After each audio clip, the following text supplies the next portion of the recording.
زړه نه خوږي.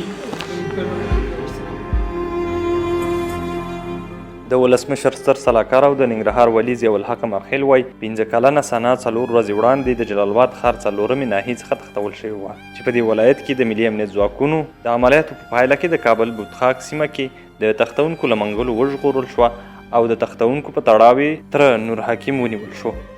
د ملي امنیت د ځواکونو څخه د دوی د رهبرۍ څخه چې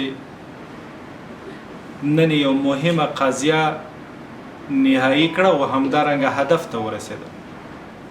4 ورځې وړاندې د ننګرهار د مجبور آباد څخه سنا نامې چې د ډاکټر عبدالجمیل لور ده 15 کاله عمر ده متاسفانه د خپلې کورنۍ د غړي د تره له خوا نه اختطاف شوی او کابل ته انتقال شوی وه. د کابل بوتخاک سیمې کې زموږ ملي امنیت ځواکونو هلته عملیات وکړل، هغه یې ترلاسه کړه او نن رسما خپلې کورنۍ ته وسپارل شوه. د نظام د ملي امنیت او په ټوله کې دفاعي او امنیتي ځواکونو تعهد د ولسونو سره دا ده چې په ټول قیمت د ولسونو تر څنګ درېږي او هر هغه څوک چې قانون شکني کوي او هر هغه څوک چې انسان ځورونه کوي او هر هغه څوک چې انساني کرامت د پښو لاندې کوي د هغوی په مقابل کې به درېږي، قانوني اجرات به کېږي.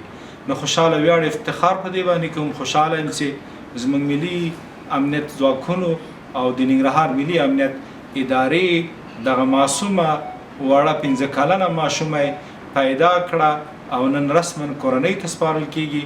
زه مننه د ټولو هغو څیرو څخه کوم، شخصیتونو څخه چې په دې برخه کې هلې ځلې کړي او زحمت یې باسلی. د همدې قضیې په هکله هغه شخص چې د اختطاف کړی ده او د سنا تره ده د ډاکټر عبدالجمیل ورور ده حکیم نومیږي، هغه نیول شوی ده بالفعل او زموږ د ملي امنیت په اداره کې ده او هغه به انشاءالله قضیه به عدلي او قضایي ارګانونو ته سپارل کېږي، قانون به تطبیق کېږي او هیڅوک د قانون نه فراتر نه دي او بالاتر نه دي.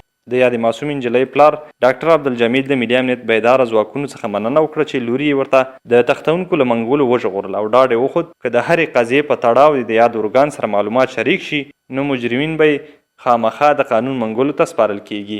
ډاکټر عبدالجمیل د عبدالستار زوی د ننګرهار ولایت د رودات ولسوالۍ اصلي اوسېدونکی او فعلا د 4مې ناحیې مجبور آباد اوسېدونکی.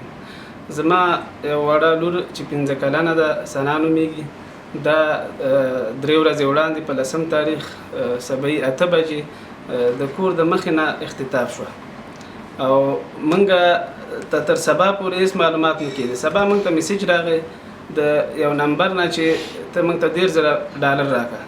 بیا ما ورته وویل چې زه خو دومره نه لرم، خو بالاخره 20,000 یې کړي، بیا 15 لکه کړي. دغه کوم میسیج چې ما ته کېدي او کوم خبرې راتلي دا ما ساعت په ساعت او په دقیقه په دقیقه د خصوصا د ملي امنیت سره نو د هغوی بیا هماغسې اجراات کول چې خوشبختانه په ظرف د 4 ساعتونو کې د ملي امنیت د ځواکونو په واسطه باندې د دوی د همکارۍ په واسطه باندې زما ماشوم ترلاسه شو.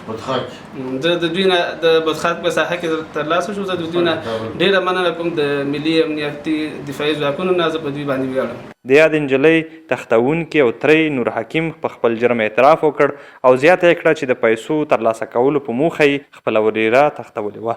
نوم مې نور حکیم دی او دا ما د سنا په نوم باندې زما ورېره کېږي. ما د مجبور آباد نه بوتله کابل ته او 3 ورځې مې پرې تېرې کړې. کابل نه چې بیا راغلم دلته په جلال آباد کې د امنیت د خوا نه چې دی ونیول شو. سو په خاطر باندې $10,000 او دویمه کې چې دی بیا دې راته وویل چې 15 لکه کلدار. بیا ما ورته وویل چې سمه ده 15 لکه کلدار. تر دې وړاندې هم د ملي امنیت بیدارو منصوبینو له لورې ګڼ شمېر تښتونکي نیول شوي او د قانون منګولو ته سپارل شوي دي.